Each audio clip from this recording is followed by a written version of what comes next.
నమస్కారం అండి. Beauty with smile ఛానల్కు స్వాగతం. ఈ రోజు మనం భక్తి మార్గాంశంలో రథసప్తమి రోజు పూజ ఎలా చేయాలి, రథసప్తమికి ఉన్న ప్రాధాన్యత ఏంటి, అసలు పండగ ఎందుకు చేసుకుంటాం అనే విషయాల్ని మనం ఈరోజు తెలుసుకుందాం.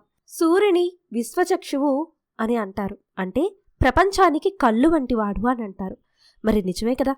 సూర్యుని ప్రకాశం లేనిదే జగత్తు తమోమయం, సూర్యోదయం లేనినాడు ప్రపంచం అంధకారం. అందుకే సూర్యుడే జగతికి నేత్రములు అని అనడం కరెక్టే కదా. అంతేకాదు, సూర్యుని ఒక గ్రహంగా కాక ప్రత్యక్ష దైవంగా కొలిచే సాంప్రదాయం మనది. సూర్యగమనంతో ముడిపడి ఉన్న ప్రధాన ఘట్టాలను దేశవ్యాప్తంగా శుభపర్వాలుగా జరుపుకోవడం కూడా మన సంస్కృతిలో భాగం. వాటిలో ప్రశస్తమైనది ఈ రథసప్తమి. మాఘశుద్ధ సప్తమి సూర్య భగవానుడు పుట్టిన తిథి. రథసప్తమికే సూర్య జయంతి, సౌర సప్తమి, భాస్కర సప్తమి, మాఘ సప్తమి అనే పేర్లున్నాయి. కశ్యపునికి అదితికి జన్మించినవాడు సూర్యుడు. ఈయనకు వివస్వంతుడు అనే నామాంతరం కూడా ఉంది. ఈ రోజు నుంచి వరుసగా 5 రోజులు అంటే సప్తమి, అష్టమి, నవమి, దశమి, ఏకాదశులను భీష్మ పంచకం అంటారు. మరి రథసప్తమి నాడు సూర్యోదయాన్నే ఉదయిస్తున్న సూర్యోదయానికి ఎదురుగా నుంచుని తలపై 7 జిల్లేడాకులు లేదా చిక్కుడాకులు, 7 రేగాకులు లేదా 7 రేగిపండ్లు ఉంచుకుని స్నానం చేస్తారు.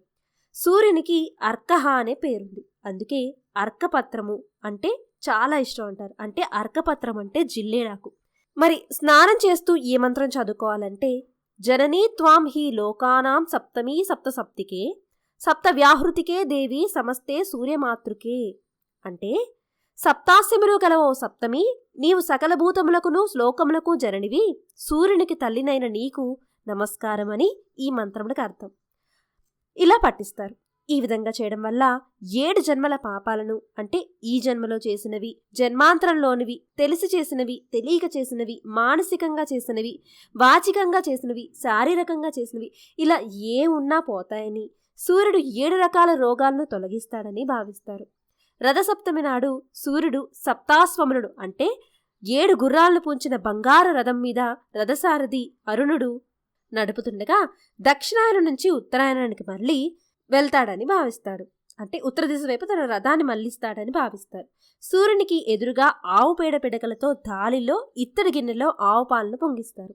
ఆవు పాలను పొంగిస్తూ పొంగిన తర్వాత బియ్యం, బెల్లం కలిపి పరమానంగా చేస్తారు. చిక్కుడాకుల్లో ప్రసాదంగా తీసుకుంటారు.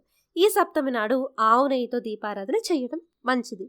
మన పెద్దవాళ్ళైతే రథసప్తమి రోజు 6 బయట అంటే సూర్యకిరణాలు పడే చోట తూర్పు దిక్కున తులసి కోట పక్కగా ఆవు పేడతో అలికి దానిపై వరిపిండితో బియ్యం పోసి పద్మం వేసి పొయ్యి పెట్టి ఆవు పేడతో వేసిన పిడకలంటించి ఆవు పాలు పొంగిచ్చి ఆ పాలల్లో కొత్త బియ్యం, బెల్లం, నెయ్యి, యాలకులు వేసి పరమానంగా తయారు చేస్తారు.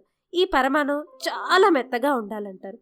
ఎందుకంటే సూర్యుడికి పళ్ళు లేవట. అందుకనే చాలా మెత్తగా పరమానం చేసి నైవేద్యం పెట్టాలి అంటారు. తులసికోట ఎదురుగా 7 చిక్కుడుకాయలతో రథం చేసి చిక్కుడాకులపై పరమాణం ఉంచి దేవుడికి నైవేద్యంగా పెడతారు. సూర్యుడు, చంద్రుడు, అశ్విని దేవతలు, మున్నగు దేవతలకి చిన్న చిన్న ముగ్గులు వేస్తారు. 2 చిక్కుడుకాయల మధ్య పైన ఒకటి కింద ఒకటి పుల్లలు గుచ్చి వాటిని సూర్యరథాలుగా భావించి చిక్కుడాకుల మీద ఉంచి పూజ చేస్తారు. గొబ్బి పిడకలతో చేసిన పొయ్యి మీద పాలు పొంగించి పరమాణం ఉండి చిక్కుడాకుల్లో సూర్యుడు, చంద్రుడు, అశ్విని దేవతలు వగైరా దేవతలకు విడివిడిగా నైవేద్యం పెట్టి తాము కూడా ప్రసాదం తీసుకుంటారు. ఇలా రథసప్తమి నాడు దేవుడికి ఎరుపు రంగు పువ్వులతో పూజ చేస్తే చాలా మంచిదట. అలాగే చిమ్మిలి కూడా దానం చేస్తే సకల శుభాలు చేకూరుతాయని కొందరు నమ్మకం. ఇలా స్నానం కానీ నైవేద్యం కానీ ఇలా పూజ చేసుకుంటే మనకు, మన ఇంటికి, మన ఇంటిళ్ళ పాదికి సకల ఆయురారోగ్యాలు కలుగుతాయని పెద్దల నమ్మకం. అలాగే ఖగోళ శాస్త్ర ప్రకారం చూస్తే సూర్యుని సంచారానికి కూడా సంబంధం ఉందని చెప్పొచ్చు. సూర్యునికి రథానికి గుర్రాలు 7. ఇవి ఇంద్రధనుసులోని రంగులుగా లేదా వారంలోని 7 రోజులుగా భావిస్తారు. సూర్యుని రథచక్రాలకు గల ఆకులు 12. వీటిని ఒక సంవత్సరంలోని 12 నెలలు లేదా 12 రాసులుగా భావిస్తారు. సూర్యోదయానికి ముందు కనిపించే అరుణవర్ణాన్ని సూర్యుని రథసారథి అరుణుడు అంటారు. ఇతనికే అనూరుడు అంటే ఉరువులు లేనివాడు అనే పేరుంది. మరి విజ్ఞాన శాస్త్ర ప్రకారం చూస్తే సూర్యోదయ కాలంలో సూర్యుని ఎదురుగా నుంచుని స్నానం చేయడం వల్ల సౌరశక్తిలోని అతినీల లోహిత కిరణాలు మన శరీరంలో అంటే విటమిన్ డి వస్తుందంట. లేత సూర్యకిరణాల్లో సూర్య నమస్కారాలు చేయడం వెనుక ఉన్న శాస్త్రీయ కూడా ఉంది. అదే జిల్లేడు రేగాకులను సూర్యుడి నుండి కాంతిని ఎక్కువగా గ్రహించే లక్షణం కలిగి ఉంటాయి. వాటిని మన తలపై ఉంచుకుని స్నానం చేయటం వల్ల అవి గ్రహించిన సౌరశక్తిలోని కాస్మిక్ కిరణాలు మన శిరస్సు ద్వారా స్వీకరించే అవకాశం ఉంది. ఆవు పేడ పిడకలతో మంట మండించడం, ఆవు పాలతో పాలు పొంగించడం అనేది సూక్ష్మ క్రమిరహితంగా చేయడానికి ఆవు పేడలో పాలలో సూక్ష్మజీవి నాశకాలు ఉంటాయనేది శాస్త్ర సమ్మతం. ఈ విధంగా ఆలోచిస్తే మన పూర్వీకులు ప్రవేశపెట్టిన చాలా ఆచారాలు, పూజ పునస్కారాల వెనుక శాస్త్రీయ దృక్పథం కనిపిస్తుంది. మామూలుగా చేయం కనుక దేవుడు పూజలని ఒక కారణాన్ని చూపించారేమో మరి. ఇంకా సూర్యునికి సంబంధించిన ఎన్నెన్నో విశేషాలు మన పురాణాల్లో ఉన్నాయి. అసలు ప్రతిరోజు సూర్యుని ముందు నిలబడి ఆదిత్య హృదయం చదవడం, సూర్య నమస్కారాలు చేయడం వల్ల అనేక వ్యాధులు కూడా దూరం అవుతాయట. కఫము, దగ్గు, చర్మరోగాలు వంటివే కాక భయంకరమైన కుష్ఠవ్యాధి కూడా మటుమాయమవుతుందట. ఇలా రోగాలే కాక సూర్యుని ఆరాధిస్తే శత్రుబాధలు కూడా నివారిస్తాడు ఆ సూర్యనారాయణుడు. మరి తెలుసుకున్నారు కదా రథసప్తమికి ఉన్న ప్రాధాన్యత ఏంటి, అసలు రథసప్తమి రోజు స్నానం చేస్తే జిల్లేడాకులతో రేగాకులతో ఎందుకు స్నానం చేస్తారు, ఆవు పేడ మీద ఎందుకు మనం పర్వాన్న నైవేద్యంగా పెడతాం, దానివల్ల మనకు ఉపయోగాలు ఏంటి, రథసప్తమి రోజు మనం ఎలా పూజ చేయాలనే విషయాన్ని మనం తెలుసుకున్నాం కదా.